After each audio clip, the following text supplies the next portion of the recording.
18তম কিস্তি হস্তান্তর একটু আগে প্রধানমন্ত্রী কিষাণ সম্মান নিধি একটু আগে হলো 18 কোটি টাকা। আমি মাননীয় প্রধানমন্ত্রীকে ধন্যবাদ দেব যে 20,000 কোটি টাকার আজকে যে 18তম কিস্তি পিএম প্রধানমন্ত্রী সম্মান নিধির যে উনি হস্তান্তর করলেন, ওনাকে আমি ধন্যবাদ দেব। এবং ধন্যবাদ দেব এই কারণে আরো ত্রিপুরার পক্ষ থেকে আরো ধন্যবাদ দেবো। আমরা এতে করে প্রায় ত্রিপুরার খাতে 47 কোটি ৬৮,০০০ টাকা আমাদের এখানে আসছে, আমাদের কিষাণরা পাচ্ছেন আছে। আপনারা সবাই জানেন যে এর আগে 17তম কিস্তি সম্পূর্ণ হয়েছিল, সেখানে প্রায় 2,59,499 জন কৃষক পেয়েছে। এবং এর আগে টোটাল আমরা ত্রিপুরাতে এখন পর্যন্ত প্রায় 737 কোটি 49 লক্ষ আমরা পেয়েছি প্রায়। আর আজকে আবার এখানে প্রায় 27 কোটি টাকা পেয়েছি। এবং এখানে আরেকটা জিনিস যেটা আমরা দেখলাম যে সেক্স সর্টেড সেমেন্ট, সেটাও মাননীয় প্রধানমন্ত্রী যে সেখানে আজকে উদ্বোধন করলেন। উদ্বোধন মানে সেটা তো ছিলই, বাছুর যাতে বেশি করে না। এখানে আমাদের একজন নেতা বলছিলেন কেন্দ্রীয় নেতৃত্ব যে এতে করে প্রায় 70 to 80% বাছুর এতে এবারে দুধের পরিমাণ আমাদের আগামী দিনে বাড়ে এবং আমাদের আয়ও কিন্তু অনেকটা বাড়ে। এই ধরনের একটা প্রকল্প কৃষকদের জন্য যে 2,000 টাকা করে প্রতি কিস্তিতে, মানে 6,000 টাকা প্রতি বছরে দেওয়া, কৃষকদের যখন ধান লাগবে বা সার লাগবে, বীজ লাগবে ইত্যাদি, ওই সময় কিন্তু খুব প্রয়োজন। মানে ছোট ছোট উপাদানগুলোর জন্য খুব প্রয়োজন। এইগুলো কিন্তু আগে আমরা কোনোদিন শুনিনি।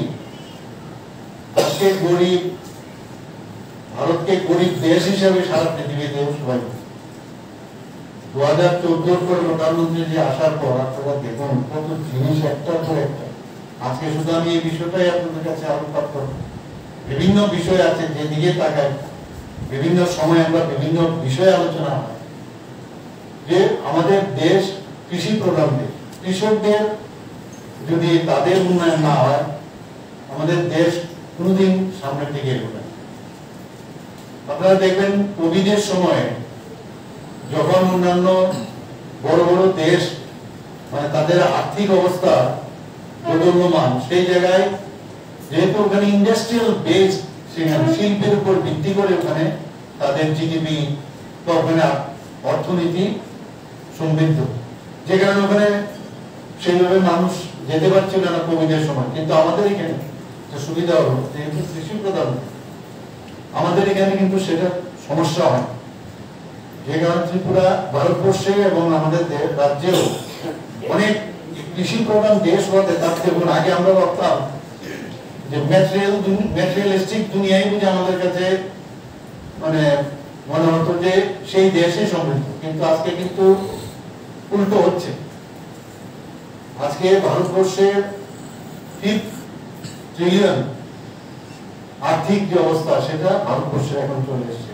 ভঙ্গুর অবস্থা ছিল, 11 থেকে 5th পজিশনে চলে এসেছে আর্থিক। আমাদের 3য় স্থানে চলে আসার জন্য মাননীয় প্রধানমন্ত্রী সেটা ব্যবস্থা করছেন। আজকে একটা টিপ দিল, সাথে সাথে 20,000 কোটি টাকা জিবিটির মাধ্যমে চলে গেল, ভাবা যায় কোনদিন? আর আগের প্রধানমন্ত্রী রাজীব গান্ধী, যেটা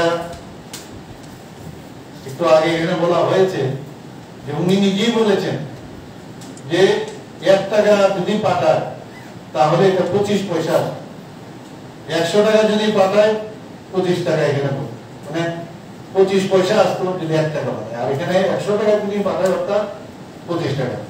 এখন মিডলম্যান নেই। এই যখন মাননীয় প্রধানমন্ত্রী যখন জনগণ প্রকল্পে সবাইকে বললো যে আপনারা অ্যাকাউন্ট করুন, জিরো ব্যালেন্সে কত হাসাহাসি খরচ আসে, আজকে আমরা বুঝতে পারছি যে মাঝখানে কোনো মিডলম্যান নেই, কত সুবিধা হচ্ছে। আমাদের প্রধানমন্ত্রী ফসল বীমা যোজনা, এখানে 13,89,000 ফার্মার আমরা এই প্রধানমন্ত্রী ফসল বীমা যোজনায় এখানে ত্রিপুরাতে খাবার আছে। আর আমরা কি করেছি, মুখ্যমন্ত্রী ফসল বীমা যোজনায় তার যে প্রিমিয়াম দিতে হয় তার 95% আমরা দিচ্ছি, ত্রিপুরা সরকার তার বহন করছে। এবং তাতে করে এখন পর্যন্ত প্রায় 3.81 ফার্মার তারা কিন্তু এতে কাভার হয়েছে। মুখ্যমন্ত্রী